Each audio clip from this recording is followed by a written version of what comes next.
नमस्कार, मैं सचिन नेगी श्री अरविंदो सोसाइटी की ओर से ZII द्वारा आयोजित राष्ट्र शिक्षा नीति कोर्स में आपका स्वागत करता हूं।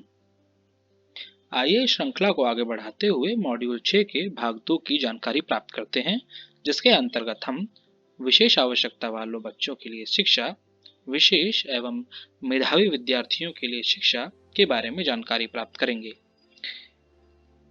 इसके द्वारा हम विशेष आवश्यकता वाले यानी दिव्यांग बच्चों के लिए किए गए प्रावधानों को विशेष एवं मेधावी शिक्षार्थियों के लिए राष्ट्रीय शिक्षा नीति में किए गए प्रावधानों को समझने में सक्षम होंगे। आइए अब हम अपने मॉड्यूल के बारे में विस्तृत जानकारी प्राप्त करते हैं। शिक्षा नीति विशेष आवश्यकता वाले बच्चों या दिव्यांग बच्चों को गुणवत्तापूर्ण शिक्षा प्राप्त करने का समान अवसर प्रदान करने के लिए सक्षम तंत्र बनाने के महत्व को स्वीकृत करती है। नई शिक्षा नीति यह मानती है कि शिक्षा में दिव्यांग बच्चों की पहुंच सुनिश्चित करने के लिए एक बच्चे के साथ एक शिक्षक, सहपाठी शिक्षण, मुक्त विद्यालयी शिक्षा, उच्च बुनियादी ढांचा और अन्य उपयुक्त तकनीकों का प्रयोग विशेष रूप से प्रभावी हो सकता है। नई शिक्षा नीति के तहत विद्यालय व विद्यालय परिसरों में दिव्यांग बच्चों की आवश्यकताओं को ध्यान में रखते हुए प्रशिक्षण प्राप्त शिक्षकों की नियुक्ति की जाएगी।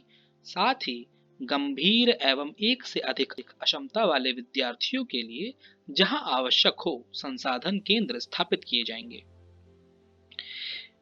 यह नीति सुनिश्चित करती है कि विशेष आवश्यकता वाले बच्चों को कुछ सहायक उपकरण, उपयुक्त तकनीक आधारित उपकरण, भाषा उपयुक्त शिक्षण सामग्री जैसे बड़े प्रिंट और ब्रेल प्रारूपों में सुलभ पाठ्य पुस्तकें पर्याप्त मात्रा में उपलब्ध करवाई जाएं। नई शिक्षा नीति के अनुसार दिव्यांग बच्चों को नियमित या विशेष विद्यालयों में शिक्षा या गृह आधारित शिक्षा का विकल्प दिया जाएगा। नई शिक्षा नीति में विशेष मेधावी बच्चों को ध्यान में रखकर निम्न प्रावधान किए गए हैं। नई शिक्षा नीति के अनुसार शिक्षक मेधावी विद्यार्थियों की प्रतिभा को मार्गदर्शन और प्रोत्साहन देंगे। विषय केंद्रित और प्रोजेक्ट आधारित क्लब और सर्कल विद्यालय परिसरों, जिलों उससे आगे के स्तरों पर अत्यधिक प्रोत्साहित और समर्थित किए जाएंगे। विभिन्न विषयों में माध्यमिक विद्यालय के विद्यार्थियों के लिए उच्च गुणवत्ता वाले राष्ट्रीय आवासीय ग्रीष्मकालीन कार्यक्रमों को भी प्रोत्साहित किया जाएगा।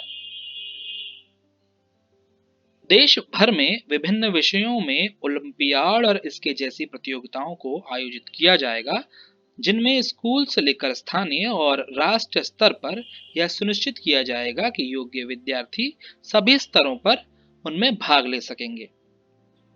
एक बार जब इंटरनेट से जुड़े स्मार्टफोन या टैबलेट सभी घरों या स्कूलों में उपलब्ध होंगे, तो क्विज प्रतियोगिताओं, आकलन, संवर्धन सामग्री, अन्य ऑनलाइन ऐप और साझा हितों के लिए ऑनलाइन समुदाय विकसित किए जाएंगे। तो आज हमने मॉड्यूल 6 के भाग 2 के अंतर्गत NEP के विशेष आवश्यकता वाले बच्चों के लिए शिक्षा और विशेष एवं मेधावी शिक्षार्थियों के लिए शिक्षा से जुड़ी जानकारी प्राप्त की। मैं आपको मॉड्यूल 6 के भाग 2 को सफलतापूर्वक पूरा करने के लिए बधाई और साथ ही साथ हमारे साथ जुड़े रहने के लिए धन्यवाद देता हूं। आशा करता हूं कि इस मॉड्यूल द्वारा प्राप्त की गई जानकारी आपके लिए लाभप्रद होगी। NEP की ऐसी ही महत्वपूर्ण जानकारी के लिए हमारे कार्यक्रम से जुड़े रहिए। तब तक के लिए नमस्कार।